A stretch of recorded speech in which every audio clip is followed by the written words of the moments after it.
Welcome to Black Girl Watching, your favorite platform for film, TV, and culture critique through a Black feminist lens. I'm your host, the OG BGW, Brooke Obi, and today is a special day. We've just watched the excellent Season 2 finale of Severance on Apple TV+. And this is a BGW paid subscriber exclusive video interview with the breakout star of the show, Tramell Tillman, who plays the one and only Mr. Milchick. Thanks so much for being a paid subscriber, and enjoy. I'm glad to be here. Thank you for being here. Thank you for taking some time. This was such an amazing season. You did such beautiful work on season 2. I did not think they could top season 1, but y'all came back with season 2 like you have not seen anything. So I, as a Keir devotee, I am super just thrilled with how this season turned out, and we can talk about everything. So I got a chance to see all the finale and everything. So There's no worries about spoilers. We're gonna go all into it and all of your beautiful work. But first, I wanted to talk to you about when I met you last month. I was at your Rising Star Award event, and you just gave such a beautiful speech. I received this award not to rest on my laurels, but to make the public commitment to continue to uplift our voices. That's right. To provide safe spaces for everyone. Safe spaces for everyone. Yes, come on. I'll say it one more time. Safe spaces for everyone.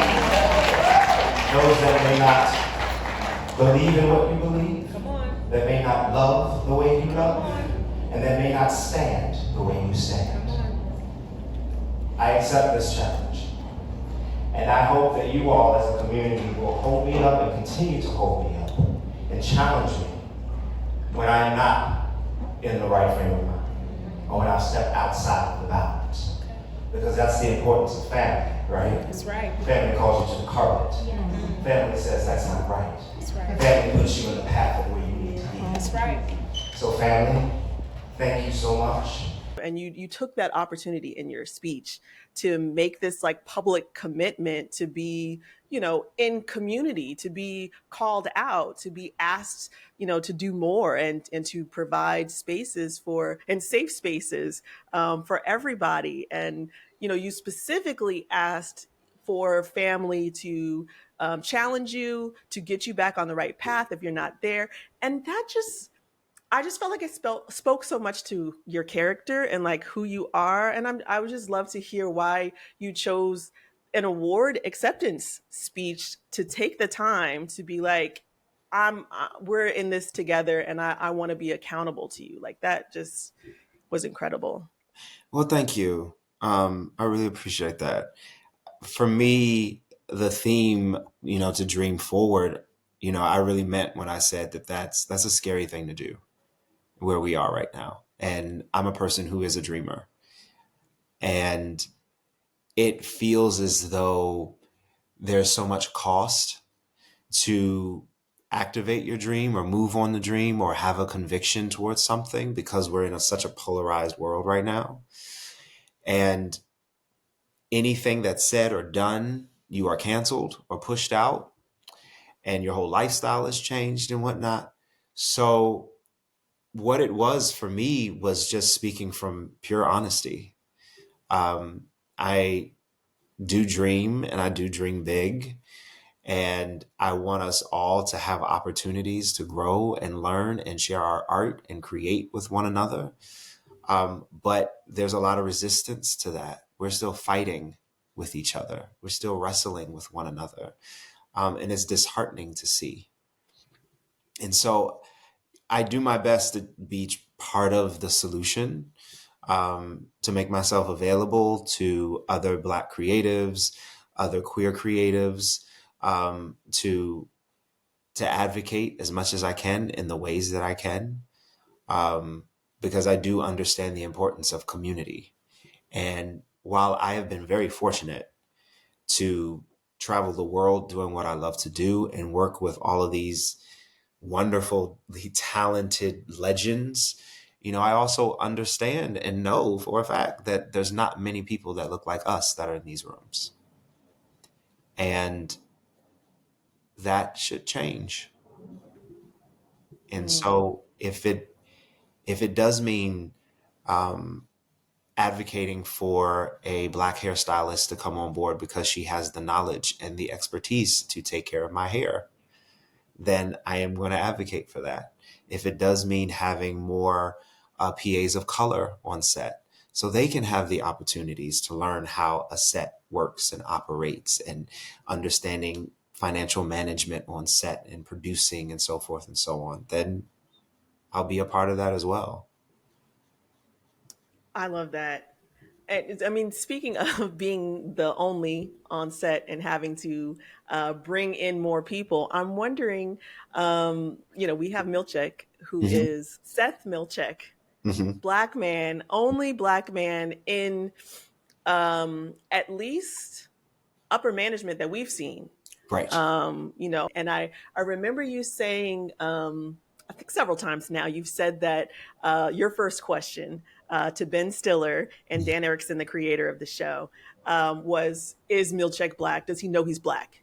Mm-hmm. And so, but I never heard the answer. What answer did they give? What was the conversation that you all ended up having to create whether, how Milchick's Blackness shows up in the world? We see the dope fro, like we see the mustache, we see the dress, and the swag, but like, how did you all shape what Milchick's Blackness would mean to him? I laughed because there was no answer.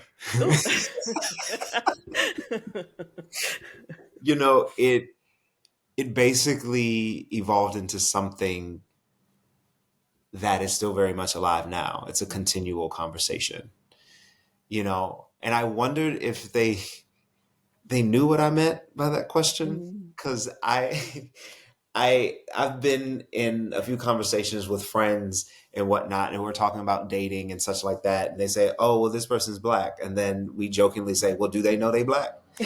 Yes. And it creates this whole different world, because there's that connection to culture, a connection to who you are as a person, the realization that you are in a world that does not look like you, and so you will very well be treated differently. Mm-hmm. So the depth of the question also was connected to whether or not we're approaching race in season 1, because that was very important to me. And the reason why I asked that question is because I had learned that Ben specifically wanted Milchick to be Black. Mm-hmm. And there was nothing in the show that spoke to his Blackness. So I was thinking, well, why do you want him in Black? What is that? So that's why we continue to have these conversations around Blackness. And when we were exploring season 2, Dan Erickson had approached me and said, "What do you think about Milchick having these paintings from Keir that are basically blackface?" And I asked him, I said, "Well, how does he respond to this?" Because that's going to be indicative of where his journey goes. And it's also going to tell us how our Black audiences are going to respond or disconnect or connect with this character. And so that led to even more dialogue. Working with Sydney Cole Alexander, who plays Natalie, and when she presented me with the Keir paintings, Ben pretty much was like hands off. He said, "Y'all do what y'all want to do." And, I asked for rehearsal space, and we got the time to get together, and Natalie and I chatted and bonded and everything. And so when it was time to film, there was direction that Ben would give us. But for the most part, it was us, me and her, feeling the scene out. And she would throw me something. I was like, "I see you. Let me throw that back." "Okay, we doing it." So it was really very collaborative, as it should be when it comes to dealing with Black characters, or characters as a whole that are not oftenly displayed in such a specific way as we see with Severance. So I love that you and Sydney have that relationship, because Milchick and Natalie obviously do not. You know, he is reaching out to her for any, like, connect with me, Yeah. please. Like, Tell so me let me something. see, let me know where, like, I'm not in this by myself. And she's Yeah. like, not me. Not I'm not the one. Like, don't try that. So I am interested in, like, what was going through Milchick's head when he's seeing these paintings, because he's obviously not okay with it. He's obviously disturbed with it enough to put it away in the Mhm. back of his closet and never see it again. So Mhm. what's his rationale for you as you're bringing this to life? What's Milchick's rationale for why he's upset by these paintings? Well, my interpretation is that he is very surprised by this. Mm-hmm. It is a performative effort in corporate inclusion that is absolutely ridiculous, right? And as a person who has worked in the corporate world, I've been in that space. I know exactly what that feels like. And to send a another black employee that happens to be fair-skinned to give you these paintings as the board is watching Mm-hmm. is extremely off-putting. And just stepping away from Milchick's, response to it, but more so just the show at large, it speaks to, you know, the colorism aspect. There's a little bit of, and I hate to distill it to this point, but this is what it reminds me of. It's kind of like the field Negroes versus the house Negroes, because she is closer to whiteness and she is closer to the board. And so now she is coming down from the board to go down to the field to send this guy this gift from the board, that kind of feeling as well. And the board is watching. They won't show themselves, but they are making their presence known. And so his job is to receive this with grace. And that is also part of his performance review. So not only is he unable to enjoy it authentically because he is going to be evaluated on how he's, done, but he can't connect with the only other person of color that's in a high position that we see in the world of Lumen. And one thing that I appreciate in episode 6 is that there was conversation of taking that scene out where Milchick and Natalie connect before he goes into the performance review. Or, I'm sorry, that's episode 5. Before he goes into performance review, they're standing outside the hallway. Mm-hmm. They were And he going to tries remove that again. scene. Yeah, he tries again. Yes, they were going to remove it, and I said, no, you need to keep that. It's really important to keep that because we need to see how this man is still wrestling with what he just experienced.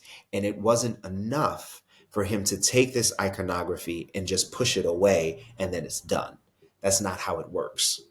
That's also not reflective of human behavior. If someone does something that is jarring, you're trying to do everything you can to make peace with it. And so we needed that scene. We needed Natalie. We needed to see her make a decision if Twice. she was going to give something to him or not at all, or basically insinuate that it's not right now Mm-hmm. because Oh, Drummond is waiting. is that what she was communicating? Like, maybe at a later date, but not now? That is up for interpretation. Okay. That's so interesting.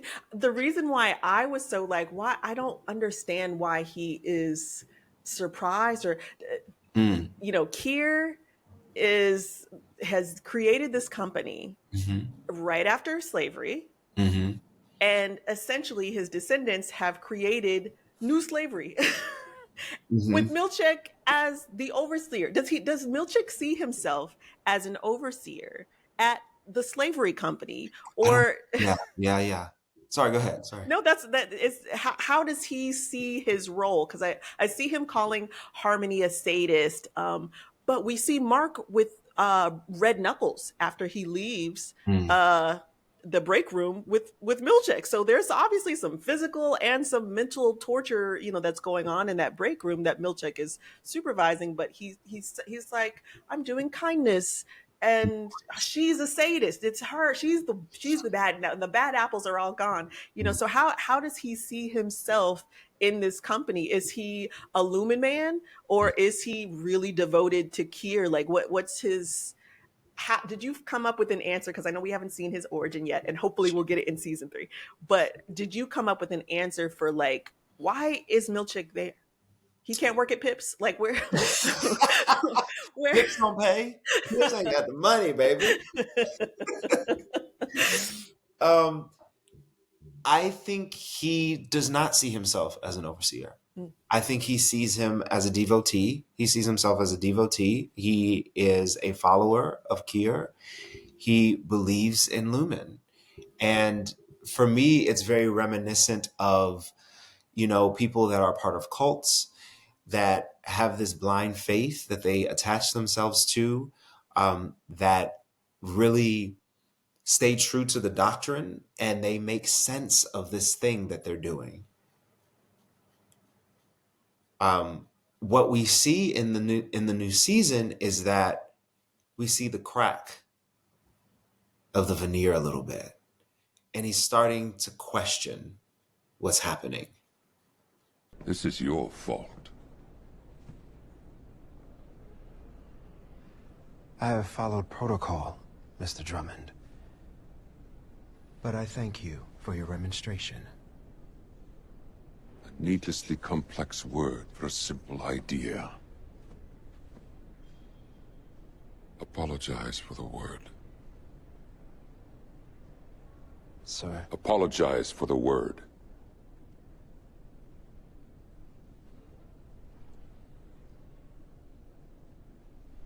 I apologize. That's why I found it so interesting too, like how Milchick differentiates Dylan from Natalie, because they're both lights. Because I was wondering if there was some colors in there too, but they're both the same complexion. One is in a position that is beneath Milchick, and the other one is in an elevated position. So when I see him trying to connect with Natalie, he's not trying to connect with Dylan. Like, hey man, we're on the same team. Do we feel that? Like, I just found that. How does Milchick rationalize that in his mind, that he's not seeing Dylan as his brother man? Yeah. Well, I'm gonna challenge you on that. Okay. I think there are moments where he does do that. Going back to the conversation about Blackness with Ben and Dan, I brought up the topic of code switching. Mm-hmm. Do you remember in season 1, after the overtime contingency moment where Milchick goes to Dylan's house and he's like, I was in a closet, and da da da da. And the next day he catches him in the hallway. Yeah. There's kind of a little bit of like appealing to Dylan's humanity here. It was like, hey man, like, it's better you just don't know. Like, just trust me. It's like very subtle. Then we see them together alone in season 2, episode 1. I believe that's right. Where Dylan comes in and Milchick tells him, hey, by the way, your wife's name is Gretchen. I got something for you. And he takes him over to his secret lair and shows him these renderings of this room that he's going to offer him. This is a perk and an intimacy that we don't see him exude with any of the other innies. So I think that Milchick, knowing that he is Black and recognizing that Dylan is Black, he is using his way to get into Dylan and appealing to his humanity in such a way where it's a little bit relaxed. Mm-hmm. It's not as pinned up when he's with Helly, and definitely not with Mark or Irving. I definitely remember all of those moments. Mm-hmm.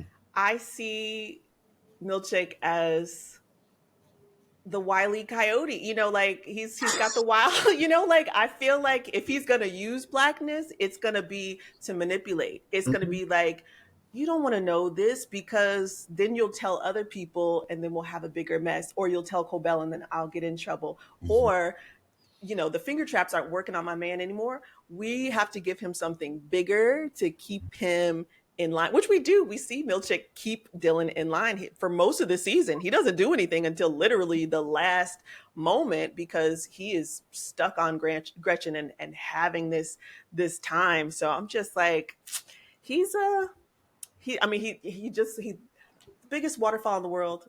Like he just be lying. Like he just be lying. I'm like, why does he just, it's so easy.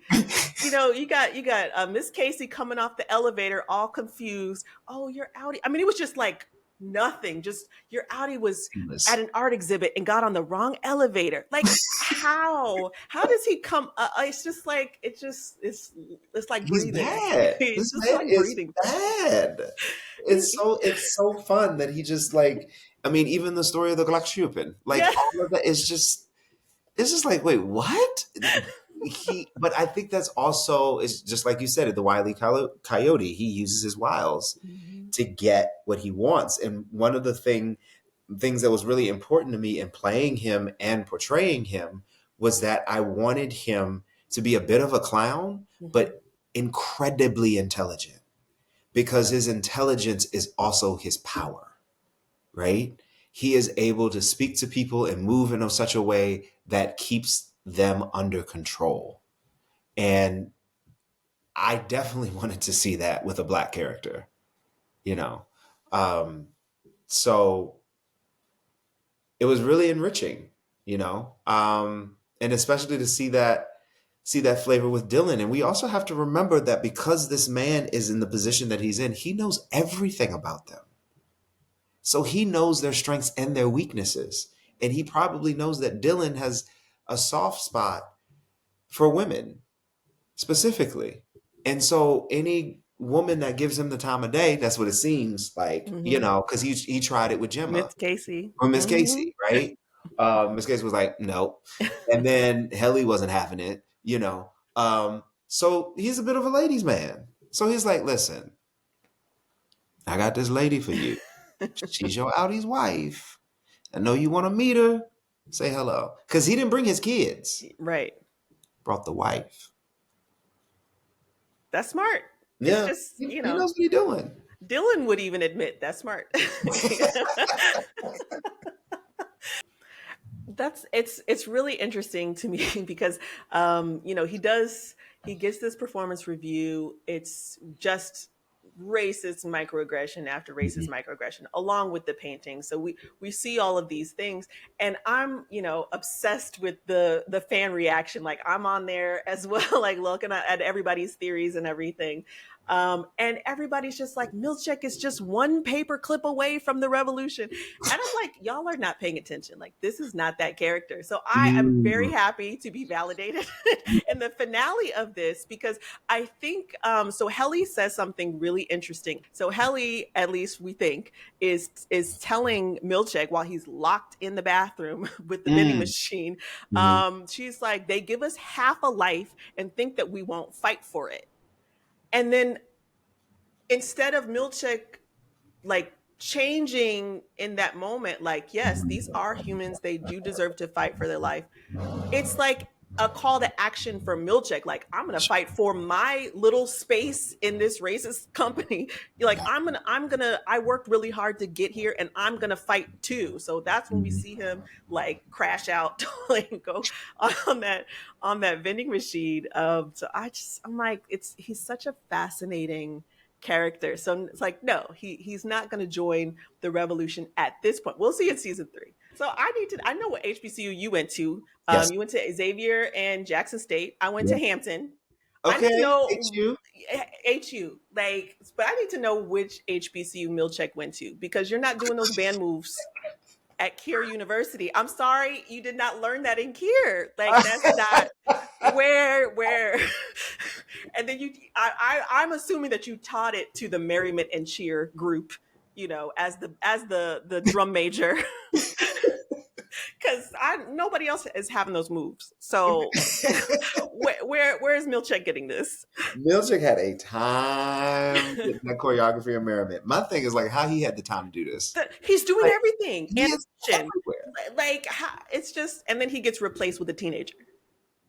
What they saying? What you trying to tell me? It's just, A teenager can do my job for real? Oh, okay. He said a child could do what you do. A child. The Got thing it. is that she did actually do it because she did go behind your back in the same way that Milchick, we assume, went behind Cobell's back and ratted her out and got her fired. Yeah. So That's one of the reasons why he sent her on the Svalbard. It's like, Babu, you got to go. and see, she could have helped him, perhaps. She could have. He in that situation. She was But doing too much. She was doing the most. She was doing quite a lot. But I love this idea first with Dylan in season 1 and then Milchick at the end here of the black breaking point. Dylan has had enough and he just attacks you and bites your arm and like you broke the skin. Like it was serious. It was serious. And then you kind of have that moment as well at the end here, where you get to tell Drummond, I'm not listening to any of the stuff that I'm gonna speak slowly so you can understand since my words are so big. Since you can't understand what I'm monosyllabically. Loved it. So that's his breaking, like that's his revolution. It's not going to be taking the company down. It's going to be, I'm going to stand up for myself. And so let's talk about that arc, like going from, this position of I'm going to do the paper clips until my hands shake. I'm going to do what they say to do correctly until my hands shake. I'm going to sit in the mirror, which was a gorgeous shot, by the way. You sitting in that mirror and just rehearsing how to get those words out of the big words that you've been criticized for using out of your system, eradicate childish folly to grow up and to grow. Talk about his arc there. Like how do you go from I'm going to double down on doing what they want to do to you're not going to treat me like I treat the people that work under me. First of all, I'm an outie. Okay. Let's get that straight. It's like, calm down. Like, don't push it. No, it's, it goes back to what you had said earlier about him being, this company man. He's a devotee. He would not be doing all these paper clips and telling himself to grow and rearranging his vocabulary if he was not devoted into the world that he was a part of, right? And we also have to take into fact that season 1 started in chaos. Season 1, episode 1, we started in absolute chaos because one of our refiners was missing. Mm-hmm. And on that same day, we were incorporating in Egan. So there was no break. So at this point where we see Milchick, where he's basically telling his superior to eat shit, there has not been any breathing room from episode 1, season 1. So all of this is just piling up, and there's only so much a person can take. And being in middle management is one of the toughest jobs because you're getting it from your subordinates and you're getting it from your superiors and you're also getting it from your colleagues. Mm-hmm. So this situation, highly abusive as it is, it takes its toll on him. And then the heartbreaking moment of those paintings and not getting the resolution that he needed while seeking out another colleague, it reaches a boiling point. Mm-hmm. And I love that there is a moment in this season where Milchick stands up for himself because we haven't seen it. The innies have been disrespectful. He's given them everything they asked for. I mean, everything. They wanted to go outside, he took them outside, right? They wanted a funeral, he gave them a fume. You know what I'm saying? And they still mouthing off, right? Enough is enough. And I'm glad that he had that moment. Devour feculence.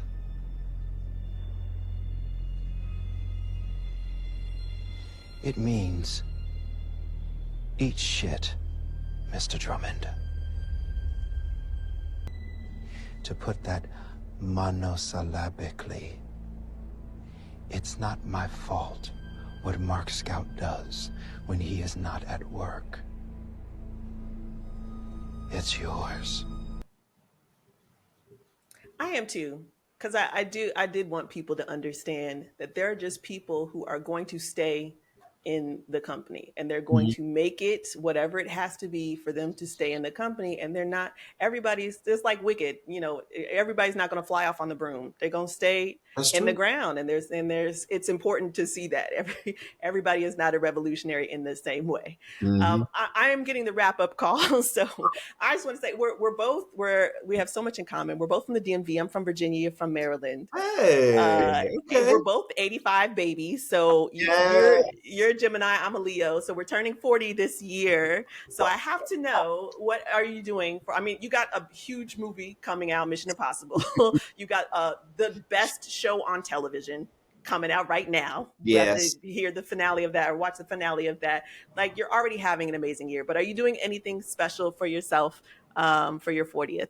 I gotta figure that out. I do. I've been thinking about taking a trip somewhere around the world, somewhere warm, somewhere coastal.